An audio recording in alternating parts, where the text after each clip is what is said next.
والصلاة والسلام على سيد المرسلين وعلى آله وأصحابه الطيبين الطاهرين وزوجاته أمهات المؤمنين. أما بعد، فأعوذ بالله من الشيطان الرجيم. بسم الله الرحمن الرحيم. إن الله لا يغفر أن يشرك به ويغفر ما دون ذلك لمن يشاء ومن يشرك بالله فقد ضل ضلالا بعيدا. وقال الله تعالى في موضع آخر: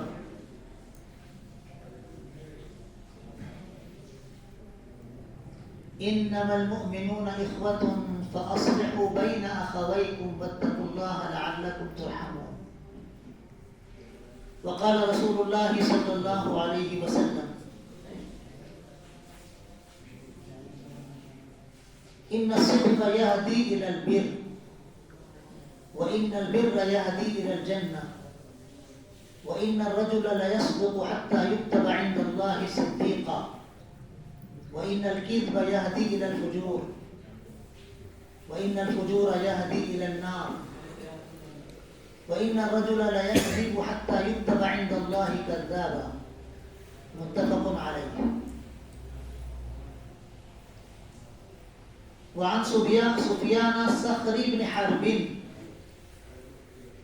رضي الله تعالى عنه في حديثه الطويل في قصة هرقل قال هرقل: فماذا يأمركم؟ يعني النبي صلى الله عليه وسلم.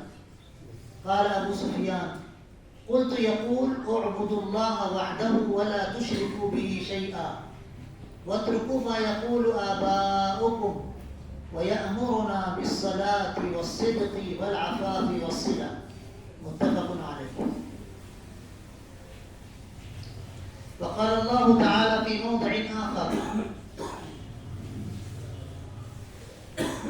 استغفر لهم أو لا تستغفر لهم إن تستغفر لهم 70 مرة فلن يغفر الله لهم.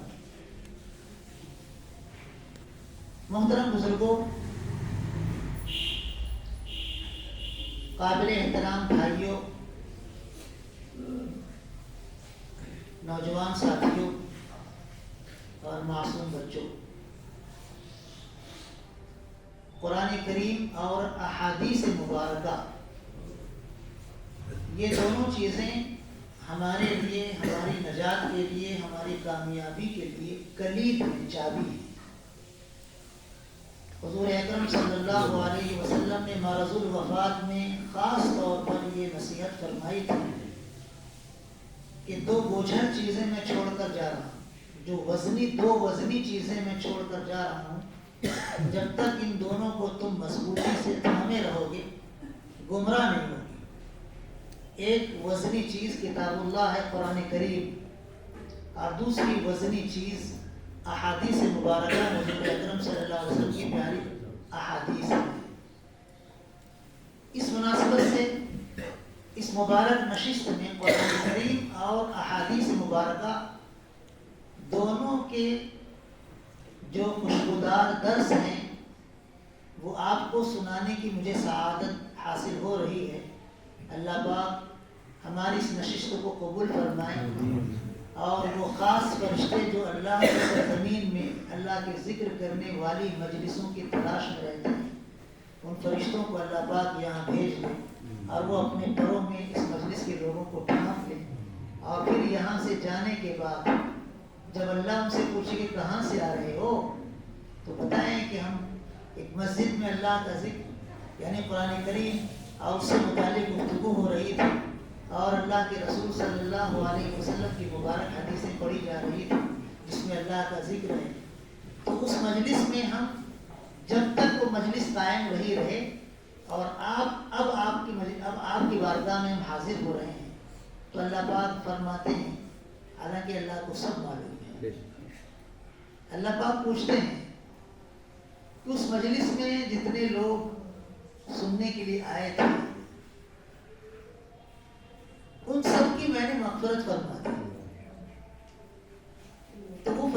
کہتے ہیں کہ ایک شخص ایسا بھی تھا جو درس سننے نہیں آیا تھا، اللہ کا ذکر کرنے نہیں آیا تھا، وہ اپنی کسی ضرورت سے آیا تھا، بیٹھ گیا تھا مجلس میں. تو اللہ پاک فرماتے ہیں کہ یہ مجلس ایسی مجلس ہے کہ اس مجلس کے ہم نشین 2 گھڑی ساتھ میں بیٹھ جانے والے بھی محروم نہیں کیے جا سکتے. میں نے اس کی بھی مغفرت کر دی. جو صرف اپنی ضرورت کے لیے آیا تھا، درس میں بیٹھنے کے لیے نہیں آیا تھا، اپنی کسی ضرورت سے آیا اور آ کر بیٹھ گیا، تو اس کی بھی میں نے مغفرت فرما دی. یہ بہت مبارک مجلس ہے. میں نے آپ کے سامنے قرآن کریم کی کچھ آیتیں پڑھی. ایک آیت سورہ نساء کی ہے، ایک آیت 10ویں پارے کی ہے، ایک آیت سورہ حجرات کی ہے. 3 آیتیں میں نے آپ کے سامنے پڑھی ہیں. اور احادیث میں نے 2 حدیثیں آپ کے سامنے پیش کی. دونوں متفق علیہ حدیثیں ہیں، بخاری شریف اور مسلم شریف دونوں میں وہ حدیثیں موجود ہیں. قرآن کریم میں اللہ پاک نے ارشاد فرمایا ہے کہ بے شک اللہ اس بات کو کبھی معاف نہیں کرے گا کہ اس کے ساتھ شرک کیا جائے. ہاں، اس کے علاوہ، شرک کے علاوہ جس شخص کے لیے اللہ چاہے گا معاف کر دے گا، لیکن شرک کی معافی نہیں ہوگی. اسی بات کو اس حدیث میں بھی بیان کیا گیا ہے جو ابو سفیان رضی اللہ تعالی عنہ نے ہرقل کی مجلس میں اپنے سامنے پیش آنے والے واقعے کو بیان فرمایا تھا، جس کو بہت تفصیل سے امام بخاری رحمۃ اللہ علیہ نے حضرت عبداللہ ابن عباس رضی اللہ عنہ کی روایت سے نقل کیا ہے. اس میں بھی اس کی طرف ایک بہت اہم اشارہ ہے کہ اللہ کی وحدانیت کو اپناؤ، اللہ کے ساتھ کسی کو شریک مت کرو. اللہ ایک ہے، اپنی ذات میں بھی، اپنی صفات میں بھی، اپنے تصرفات میں بھی. اس کا کوئی ساجی نہیں، اس کا کوئی شریک نہیں، اس کا کوئی باپ نہیں، اس کی کوئی ماں نہیں، اس کا کوئی بیٹا نہیں، اس کی کوئی بیٹی نہیں، اس کی کوئی رشتہ دار نہیں. لم یلد ولم یولد، اس کی کوئی بیوی نہیں. وہ رشتوں سے پاک ہے، وہ اکیلا ہے، اس جیسا کوئی نہیں. لیس کمثلہ شیء، اللہ جیسا کوئی نہیں. فرشتوں جیسے فرشتے ہیں، پیغمبروں جیسے پیغمبر ہیں، انسانوں جیسے انسان ہیں، جناتوں جیسے جنات ہیں. انسان اپنے ارد گرد جتنی مخلوقات دیکھ رہا ہے، ان ساری مخلوقات جیسی مخلوقات ہیں، صرف اللہ جیسا کوئی نہیں. اللہ واحد ہے، احد ہے. اس کی ذات میں اگر کوئی کسی کو شریک کرتا ہے، چاہے وہ پیغمبر ہی کیوں نہ ہو، اللہ کو گوارا نہیں، اللہ اس کو معاف نہیں کرے گا. ایمان ہمارے لیے سب سے قیمتی سرمایہ ہے. ہم کو پوری زمین بھر کے سونا بھی دے دیا جائے، پوری زمین بھر کے سونا بھی دے دیا جائے، اور ایمان سے ہم کو محروم کر دیا جائے، تو نعوذ باللہ من ذالک ہم آخرت میں ناکام رہیں گے، ناکام. اور ہماری پوری زندگی مصیبتوں میں گزرے، راحت نام کی کوئی چیز ہم محسوس نہ کریں، لیکن ایمان جیسی دولت اللہ نے مرتے دم تک ہم کو دی اور ایمان ہی پر ہمارا خاتمہ فرمایا، تو ہم آخرت میں کامیاب رہیں گے. ایمان کی اہمیت ان اللہ لا یغفر ان یشرک بہ، اس آیت میں اللہ پاک نے سمجھائی ہے کہ شرک کو تو معاف نہیں کیا جا سکتا، ہاں اس کے علاوہ دوسرے گناہ اللہ چاہے گا تو معاف کر دے گا. اتنا خطرناک گناہ ہے شرک اور کفر. اس لیے شرک اور کفر سے ہم سب کو پاک ہونا چاہیے، اور اللہ کی وحدانیت کو اپنا کر ایمان دن بدن ہمارا مضبوط بنانا چاہیے، کامل بنانا چاہیے. ایمان کے درجات ہوتے ہیں. حضرت ابو بکر صدیق رضی اللہ تعالیٰ عنہ کا ایمان اور ہمارے ایمان یکساں ہے کیا؟ نہیں، کیفیتوں میں بہت فرق ہے، زمین آسمان کا فرق ہے. ایمان ہمارا مضبوط ہے. حضور اکرم صلی اللہ علیہ وسلم سے حضرت جبریل علیہ السلام نے سوال کیا تھا، اس میں پوچھا تھا کہ ایمان کیا ہے، تو اس کی تشریح حضور اکرم صلی اللہ علیہ وسلم نے سادہ انداز میں فرمائی، لیکن اس کی گہرائی میں آپ جاؤ گے تو ایک بہت طویل مضمون آپ کو سامنے ملے گا. اللہ پر ایمان لاؤ. اللہ پر ایمان لانے کا مطلب یہ ہے کہ اللہ کی وحدانیت کو تسلیم کرو, اللہ کے ساتھ کسی کو شریک مت کرو. حضرت ابو ذر غفاری رضی اللہ تعالی عنہ فرماتے ہیں کہ حضور اکرم صلی اللہ علیہ وسلم کے ساتھ میں ایک رات چل رہا تھا. آپ آگے آگے چل رہے تھے, میں پیچھے پیچھے چل رہا تھا. میں اس لیے پیچھے چل رہا تھا کہ ہو سکتا ہے حضور اکرم صلی اللہ علیہ وسلم تنہائی چلنا چاہتے ہیں, ورنہ کسی کو ساتھ لے لیتے. تو میری پرچھائی دیکھ کر آپ نے کہا رات کے وقت کون ہے؟ میں نے کہا ابو ذر ہوں. کہا آ جاؤ. یہ ساتھ میں لے کر ایک جگہ روک دیا, کہا یہیں کھڑے رہو, آگے بڑھنا نہیں, یہاں سے آگے بڑھنا نہیں, یہیں کھڑے رہو. اور حضور اکرم صلی اللہ علیہ وسلم سناٹے میں آگے بڑھ گئے. حضرت ابو ذر غفاری رضی اللہ تعالیٰ عنہ فرماتے ہیں کہ میں پریشان تھا کہ آپ تنہا گئے ہیں اندھیرے میں, کہیں آپ کو کوئی تکلیف نہ پہنچ جائے. مجھے بہت عجیب سا احساس ہو رہا تھا. تھوڑی دیر کے بعد مجھے کسی کی گفتگو کرنے کی آواز محسوس ہوئی, تو میں اور زیادہ ڈر گیا, چونک گیا کہ کہیں حضور اکرم صلی اللہ علیہ وسلم کو کوئی تکلیف نہ دے, کوئی نقصان نہ پہنچائے. تو میں سوچا کہ آگے بڑھ کر حضور کی حمایت کروں, حضور کا ساتھ دوں. لیکن وہ آپ کا جملہ یاد آیا کہ یہی رہنا, یہاں سے ہٹنا نہیں. میں بھی وہیں رہ گیا. تھوڑی دیر کے بعد حضور اکرم صلی اللہ علیہ وسلم تشریف لائے, تو آپ کچھ بول رہے تھے. حضرت ابو ذر غفاری رضی اللہ تعالیٰ پوچھنے لگے, اللہ کے رسول آپ کس سے بات کر رہے تھے؟ تو کہا تم نے سنا میری بات؟ کہا ہاں کچھ آواز آ رہی تھی.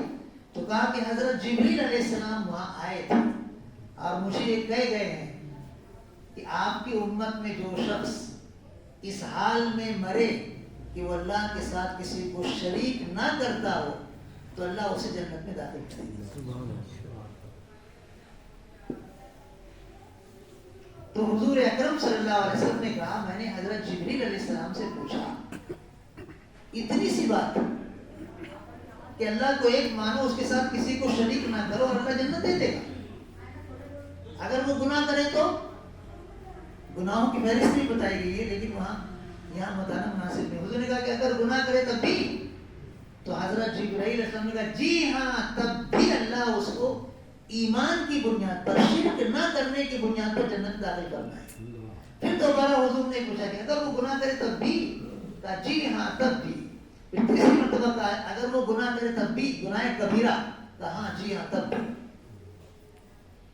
اب وہ آ کر حضور اکرم صلی اللہ علیہ وسلم جب ان کو سنائے, تو حضرت ابو ذر غفاری رضی اللہ عنہ کو بھی حیرت ہوئی کہ ایسے کیسے ہوگا, کوئی گناہ کر رہا پھر بھی جنت میں جا رہا ہے, کوئی گناہ کر رہا پھر بھی جنت میں جا رہا ہے, کوئی گناہ کر رہا پھر بھی جنت میں جا رہا ہے, صرف اس وجہ سے کہ وہ شرک نہیں کر رہا ہے.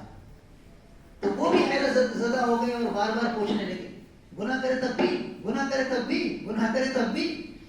تو حضور اکرم صلی اللہ علیہ وسلم نے آخری بتاؤ فرمایا تیری کائے کو جان پیارے, تجھ کو کیوں تکلیف ہو رہی؟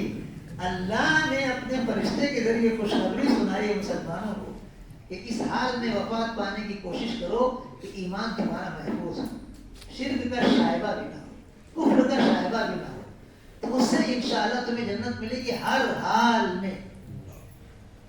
اب آپ تاریخ اٹھا کر دیکھیے, تاریخ کے اوراق اٹھا کر دیکھیے. حضرت ابراہیم علیہ السلام اللہ کے خلیل ہیں. قرآن کریم میں اللہ پاک نے ارشاد فرمایا ہے واتخذ اللہ ابراہیم خلیلا, اللہ نے حضرت ابراہیم علیہ السلام کو اپنا جگری دوست بنایا, خلیل.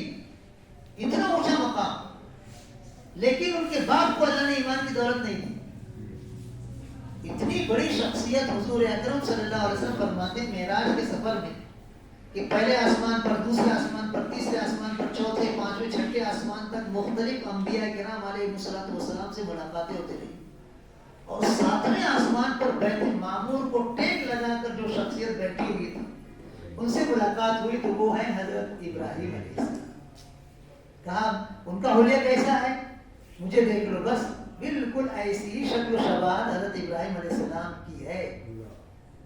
تو یہ حضرت ابراہیم علیہ السلام اتنے اونچے مقام کے, بیت اللہ کو انہوں نے اپنے بیٹے کو لے کر تعمیر کیا, تو اللہ نے بیت معمور پر ان کو جگہ عطا فرمائی جو آسمانوں میں اللہ کی انوار کی تجلیات کا مرکز ہے.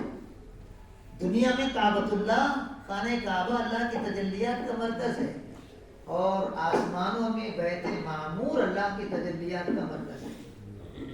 وہاں وہ بیٹھے ہوئے تھے، لیکن اتنی اونچی شخصیت کا باپ ایمان نہیں لایا۔ حضور اکرم صلی اللہ علیہ وسلم ارشاد فرماتے ہیں کہ آخرت میں جب حضرت ابراہیم علیہ السلام اپنے باپ کو دیکھیں گے جہنمیوں کی صف میں، چہرے پر گرد و غبار ہوگا، سیاہی ہوگی، پریشان حال ہوں گے، جہنمیوں کے ساتھ کھڑے ہوں گے، تو باپ ان کو دیکھ کر کچھ بولنا چاہے گا تو حضرت ابراہیم علیہ السلام پہلے ہی بول دیں گے ابا میں آپ کو بولتا تھا میری اطاعت کرو، میری فرما برداری کرو، اللہ نے مجھے جو علم دیا آپ کو نہیں ملا ہے، شیطان کے جھانسے میں مت آؤ، میری بات مان لو، ایمان لے آؤ۔ لیکن تم ایمان نہیں لاتے تھے نا، کفر کرتے تھے نا، بت پرستی کرتے تھے نا، تو باپ کہے گا کہ اے بیٹا اب میں تیری نافرمانی نہیں کروں گا، اب میں تیری نافرمانی نہیں کروں گا، تو جو بولے گا مان لوں گا۔ تو اب حضرت ابراہیم علیہ السلام اللہ سے دعا کریں گے اے اللہ آپ نے وعدہ کیا تھا، قرآن کریم میں ہے اللہ پاک کا یہ وعدہ، اے اللہ آپ نے وعدہ کیا تھا کہ میرے خاندان والوں کے ذریعے آپ مجھے آخرت میں رسوا نہیں کریں گے، وَلَا تُخْزِنِي يَوْمَ يُبْعَثُونَ۔ تو اس سے بڑھ کر رسوائی کیا ہوگی کہ میرا باپ جہنمیوں کی صف میں کھڑا ہے، وہ سفارش کریں گے کہ کچھ معاف کر دیجئے، نرمی کا معاملہ کیجئے، میرا باپ ہے۔ تو اللہ پاک فرمائے گا اے ابراہیم انی حرمت الجنت علی الکافرین، اور کما قال علیہ الصلوۃ والسلام۔ اللہ پاک فرمائے گا، حضور اکرم صلی اللہ علیہ وسلم ارشاد فرماتے ہیں کہ اللہ پاک فرمائے گا کہ میں نے کافروں پر جنت کو حرام کر دیا، انی حرمت الجنت علی الکافرین، میں نے جنت کو کافروں پر حرام کر دیا ہے، اس لیے تمہاری کوئی سفارش قبول نہیں کی جائے۔ اب اتنے بڑے پیغمبر ہیں اور ان کی سفارش کو ایسے رائے گاں ہوتے دیکھا جائے گا تو ان کو کچھ تو ملال ہوگا، تکلیف ہوگی، دلی رنج ہوگا، تو اللہ ان کی تسلی کے لیے کیا کرے گا کہ ان کے باپ کو بچو کی شکل میں کر دے گا، ایک دم غلیظ گندگی میں لت پت بچو ایسے رینگ رہا ہوگا۔ حضرت ابراہیم علیہ السلام جب دیکھیں گے پیروں کے پاس تو کہیں گے ارے کیا ہے کیا ہے، ہٹاؤ اس کو، اتنا غلیظ، اتنا متعفن، اتنا بدبودار کیا ہے یہ؟ تو فرشتے اس بچو کا پیر پکڑ کے جہنم میں پھینک دیں گے۔ یہ بچو نہیں ہوگا، یہ حضرت ابراہیم علیہ السلام کا باپ ہوگا۔ کافروں کی آخرت میں کوئی سنوائی نہیں، کوئی سنوائی نہیں۔ انبیاء کرام علیہ السلام کی زندگیوں سے اللہ نے اس کو ثابت کیا ہے۔ حضرت نوح علیہ السلام کا لڑکا، کچھ لڑکے ایمان لے آئے تھے، وہ کشتی میں سوار ہو گئے تھے، ایک لڑکا ایمان نہیں لایا، تو حضرت نوح علیہ السلام کشتی میں بیٹھ گئے، پانی نیچے سے ابلنے لگا، اوپر سے برسنے لگا، خوب پانی بڑھنے لگا، کشتی چلنے لگی، کشتی چل رہی، اچانک حضرت نوح علیہ السلام کو ایک اونچی جگہ ان کا بیٹا نظر آ گیا جو کفر کر رہا تھا، ایمان نہیں لایا تھا، باقی لڑکے تو ایمان والے اندر بیٹھے ہوئے تھے۔ تو باپ نے حضرت نوح علیہ السلام نے آواز دے کر کہا اے بیٹے آ جاؤ، کشتی میں بیٹھ جاؤ، ایمان لے آؤ، آج اللہ کے عذاب سے کوئی بچانے والا نہیں۔ تو بیٹا کیا کہنے لگا، جاؤ جاؤ، مجھ کو اس طرح کیا کہتے ہیں دھوس مت دو، اس طرح مجھے ڈراؤ مت، میں پہاڑ پہ چڑھ جاؤں گا، پانی کتنا ہے، طوفان کتنا آئے گا، کیا پہاڑ کو بھی وہ ڈبو دے گا، ہو ہی نہیں سکتا ہے، میں پہاڑ پر چڑھ جاؤں گا۔ بس ایسی گفتگو ہو رہی تھی، اتنی میں ایک پانی کی موج آئی اور ان کے بیٹے کو موج نے نگل لیا اور وہ قلا بازی کھانے لگا، غوطے کھانے لگا اور اس کی لاش ایسے بہتی ہوئی نظر آئی۔ باپ باپ ہوتا ہے چاہے کوئی بھی ہو۔ جب کشتی جودی پہاڑی پر ٹھہری ہے اور حضرت نوح علیہ السلام زمین پر قدم رکھے اپنے ساتھیوں کے ساتھ، تو اللہ سے دعا کی اللہ آپ نے کہا تھا کہ میرے گھر والوں کو آپ بچا لیں گے، وہ بیٹا بھی تو میرے گھر کا ایک فرد تھا، ڈوب گیا، اسے معاف کر دیجئے اللہ۔ اللہ نے ڈانٹ دیا۔